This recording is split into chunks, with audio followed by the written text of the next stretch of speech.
Hello, everybody, and welcome to another edition of the Zone Star State Podcast. I'm Matthew Brune, and joining me once again is Ishmael Johnson. And today we are joined by the head coach of Lamar women's basketball, Aqua Franklin. Coach, how are you doing today? I'm doing awesome, man. Thanks for having me. I appreciate you, Matt, and you, Ish, for bringing me on the show.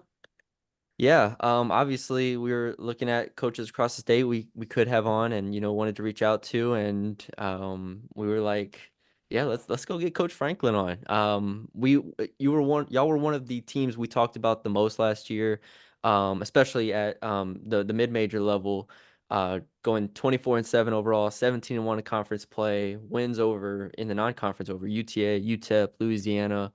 Um, just I guess my starting point is what was last year like for you personally and y'all as a program? Well, last year was an awesome year. Never expected to, go 17-1 in conference, but it was refreshing and rewarding for us as a coaching staff. When you take over a program who won back-to-back conference championships when you get here, but then 84% of that scoring goes out the door due to graduation, you're like, Mhm. okay, here we go. And so seeing the evolution of our program continually get better and then finally get to the point where you're going into games expected to win, right? And you actually execute that, but then go 17-1 in a really competitive conference was really refreshing and rewarding for us, and all the hard work and letting us know that we're doing things right. But let's give credit to the players, man. They bought into what we're doing here. They're sold on it. We've had players that just stay in our program, that don't leave, that trust us. And we saw the results of that. And we're excited going into this year with a lot of those players back. Yeah, last year it felt like, or at least building up to last year, it felt like that we kind of saw the concepts of what you wanted this team to be. Last year it felt like it finally hit that where it's just like one of the toughest teams that I think we covered all year, rebounding, defense, things like that. Did it feel like a culmination of like what you guys have been working towards and what you and your staff have been trying to build? Absolutely. Well, with the landscape of college athletics now, and you have the portal and all that, the first thing is keeping the players at home. Mhm. Keeping them so you're not having to teach new players every year, kind of your system. And so being able to have our pretty much our whole team that had been with us for at least 3 years because we were more of a veteran team. That was really really. That's kind of the I don't know, that was the key to it. Sure. Because they know our system, they know what we want, they know the expectations. But they came in with a goal and we wanted to reach that.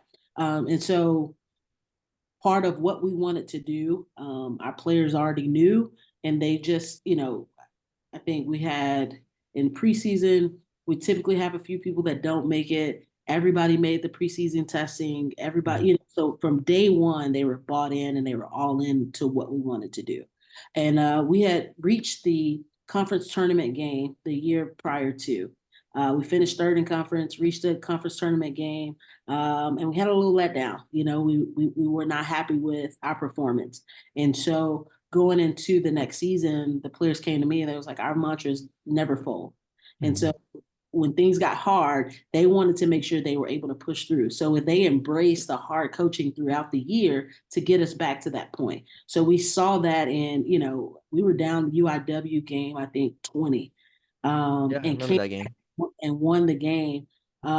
Really, MJ Weems stepped up huge. She was a senior, stepped up huge for us, had 27. I mean, she shot like 92% from the field, which is unheard of, right? But we just had that in players. And what made us hard to guard, you never knew who would step up. We obviously had Acacia Davis, who would get pounded inside, but in that game in particular, she wasn't really good for us. And so us having players that would step up at any given time, they didn't care who got the credit. They just wanted to win. And so we still stumped our toe in the championship game. And so again, I think that's why we've had so many that wanted to return. We get Sabria Dean back for her super senior year. We get NJ Williams back for her super senior year. So pretty much our starting core is back. Uh, Mhm. Plus, we were able to add a few pieces that we think we needed. Yeah. That's everything I've written down is from especially your return. Basically, your starting five. You mentioned it: Dean Davis, Weems, Armani Taylor, J.C. Denley. Um, that how exciting is that as a coach? We've had a lot of coaches on, obviously, and every single time it's been, all right, well, you lose this group, you bring in this group. What is it like? The turnover, the transfer portal, all this stuff. Preparing for this interview, I was like, well, there's you return your whole starting five. It's an outlier. You might be one of the only teams in the country that does that. What has that been like? Hey, that's hats off to my staff. You know, we continue to recruit our players throughout the year. We are very intentional about building a relationship with them so that they want to stay. You know, so that we break the huddle every day and we say family or we sell family and recruiting. We want to make sure that they feel that and that is reciprocated from them as well. And so, like I said, hats off to my staff for being able to keep our players year in and year out. But coming back um, starting this season with all five starters back. Like I said, adding some key pieces, some height, some scoring, some defense. It is exciting. I'm ready to go now. We start practice next Tuesday, but I'm ready to get started now just because of how excited I am to have those players back. It makes install easy. Our and as a coach, you want to be player led. I think up until this point, we were coaches led. We wanted it more, and I think now we're able. Before I can even correct anyone, our players are jumping in like, "Hey, do it this way," or "Hey, this is how you do it." And so, being player led, now you're on the right path to actually being successful, winning the championship, and not just the Southland Conference championship, but winning that big one to get to the NCAA tournament. I was at the this past summer. I was at the THSCA coaching school conference where you guys did a demo on the court, and one of the things that stood out to me was I watch a lot of the demos, but a lot of them are head coach led, and everybody, the assistants kind of fall in line and kind of do. And yours was the opposite almost. You kind of took a back seat and you let Coach Mitchell and then Coach Sneed kind of do a lot of the drills, and you kind of helped here and there. What you mentioned your staff. What is it like having that trust in them? Or I mean, honestly, why was that in your mind to say, hey, I'm going to let these guys lead and kind of show what we're about? Well, one, it's not just me, right? Like, I mean, I get the credit. I'm the head coach, right? My name's on the front door. Mhm. I know I can't do it by myself. And we all have a role in, the success that we've had throughout the season. And so just because we get in front of an audience, I'm not going to take over that show. I'm going to continue to let my staff, do their part. Mhm. And I mean, it's also too, they have aspirations. And so I'm a big believer in allowing my assistants to work and to get that experience. I have to give credit to Coach Blair, who I played under, but that's how he was. He was big on. You talk about Coach Schaefer now, who's at Texas. Well, everybody knew he was the defensive guy for Coach Blair and Mhm. the Secretary of Defense, if you will. And so Mhm. I just took, he was successful in that and allowing his assistants to work and look where they've gone. Kelly Bond, who's at Southern Illinois, Johnny Harris, who's the head coach at Auburn. He's had his tree goes forever. And so in that, I think we're only going to be better. The players don't only have to hear my voice, right? After we met, everybody's on the same page. Then whoever can explain what we do. But that also allows our players to go to every or any coach and Mhm. get the same message. And so in that, I think it's really I'm blessed to have coaches who again want to be better or just being an assistant is not their stop. So we're always continuing to learn. So really big on allowing my assistants to work, but also too when I'm standing up in a game, I'm not always able to come back to the bench to Mhm. communicate to the players what's going on in the game. So our players being able to hear our assistant coaches' voices is huge for me. Yeah. You mentioned some of the additions that y'all have made over the offseason. I counted three transfers: Isabella Stafford, Justice Ross, KJ Walker. What do each of them kind of bring to your program to help y'all get to that next level?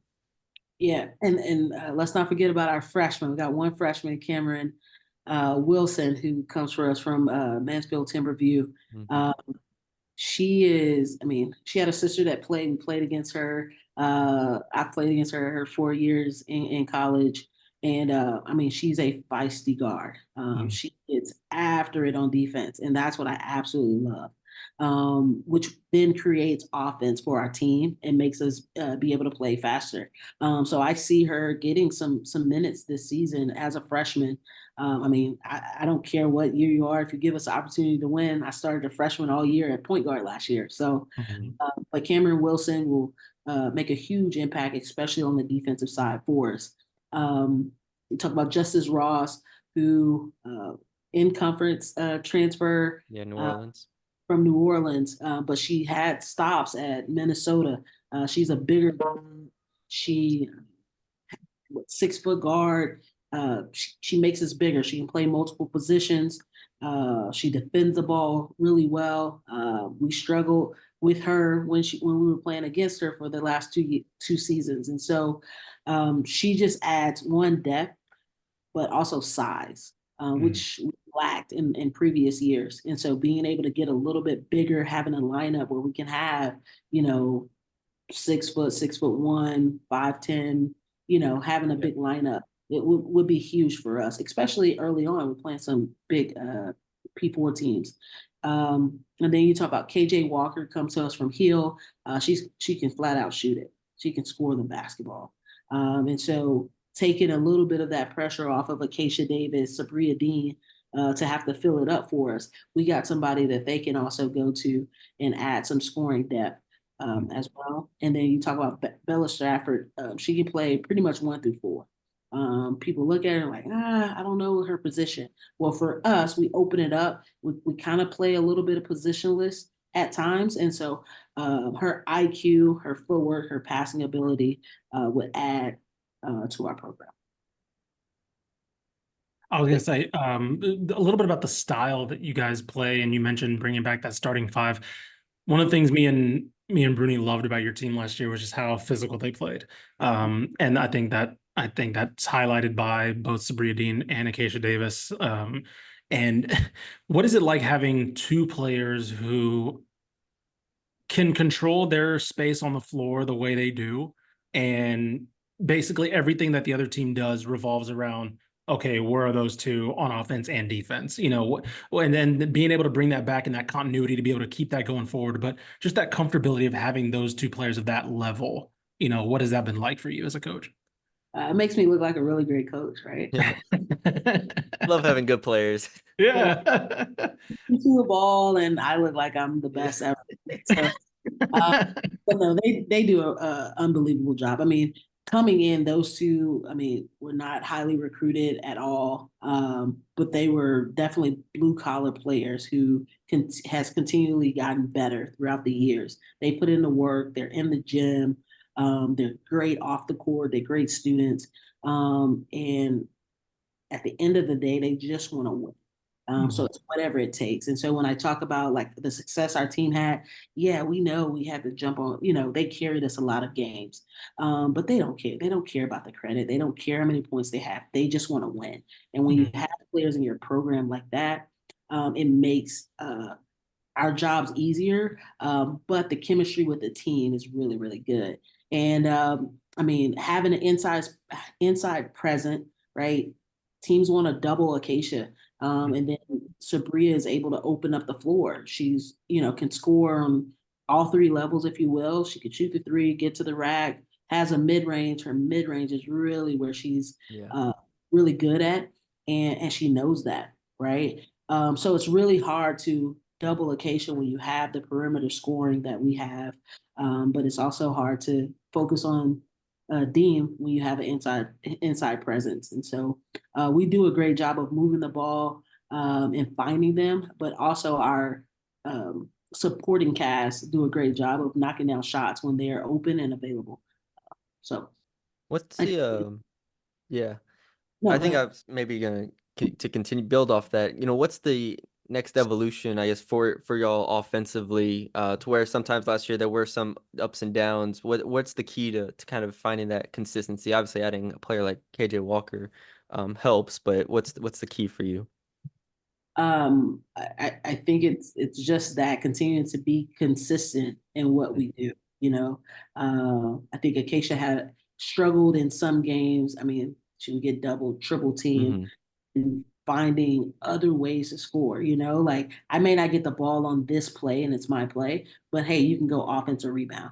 And when she averaged a double double in rebounding, so she did clean up some boards, but I need those more on the offensive end, right, than the defensive end. And so just being consistent and just being unguardable. We talked about that the last couple of days is being unguardable. How can we move in the basketball by ball movement and people movement? Mhm. And so doing a better job of really not just understanding what we're trying to do, but also knowing it in your sleep so that they can't take away everything. You know, defensively on the other side, we try to do that and take away everything, but we know that we can't take away everything.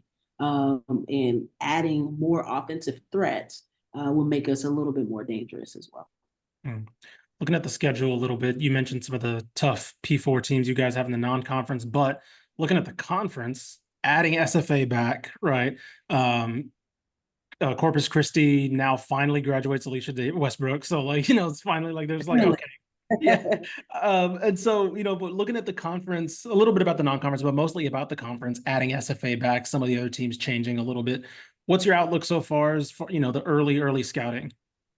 I think we've never shied away from playing people in Mhm. our conference, and it's just as tough as it has been in the past years.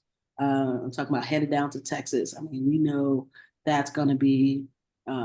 We got to get the ball across half court first, right? Sure. Facing their defense. With them bringing Rory Harmony back, she's back from injury. She's going to be excited. Their presence on the inside. So we face them. We face a tough Texas Tech team who we've played a number of times since I've been here. But Coach Gerlich does a great job down there. We go over to SMU, Mhm. and then we got some mid majors. I mean, you talk about Louisiana Monroe and what Build-A-Block is able to do, has been able to do there. Northern Colorado comes into town. So a lot of teams that uh, they do a great job of one competing, but Mhm. they compete well in their conference.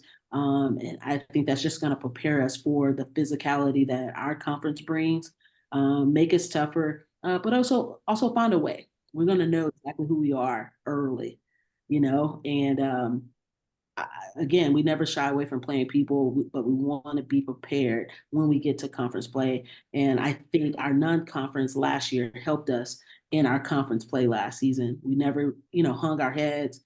Mhm. I'd say we never folded, and we found a way to go 17-1, which is really, really hard. I still don't think they know exactly what they did last year. Um, Right. but it's really, really hard to do that. But I think our non-conference prepared us for that, prepared us for all kinds of obstacles that we never knew that we were going to face, but we were ready for those moments. And that's all I can do is prepare them for that. And then speaking of conference, bringing Rio Grande Valley back, Stephen Mhm. Austin, who's always been tough, um, you know, added on with Southeastern Louisiana, who's always a battle for us. Corpus. I mean, I think Yeah. there's some really good coaches in this league. And sometimes that goes unnoticed, but there's some really good coaches in this league.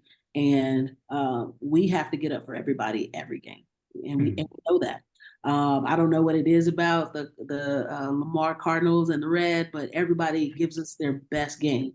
They're ready for us, and so we take that, we embrace that, we like being, I guess we're not the underdog anymore, but we like to be the target in the sense of, we want to be the best. And so every day we go out into practice in how we took on last season, we take it one game at a time, one day at a time. And that's how we'll go through this season as well. Yeah.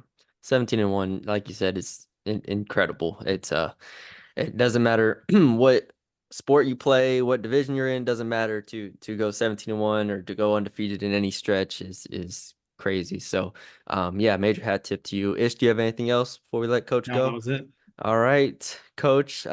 Thanks for coming on. This has been fun. Best of luck to you this year. Again, we followed y'all last year and really enjoy y'all's program and your team. Absolutely. I appreciate it. I actually follow the podcast and being on this. Good. Uh, Yes. is exciting. I was like, oh, when am I gonna get my turn? No. But I love sent the email to your SID and I got the response back. I think I emailed it at like 11 o'clock at night. Got a response in like 30 minutes. It was something like that. It was like, on yep. top of it. Love it. He's a big sports guy himself, and so he was like, "You're gonna be on Dave Campbell," so we were really excited about it. So appreciate you guys having us, man. We're gonna put on a great show, so y'all tune in to Lamar women's basketball this season. It's gonna be an awesome time for us. So thank Yep, you for having. for sure. Appreciate it, Coach.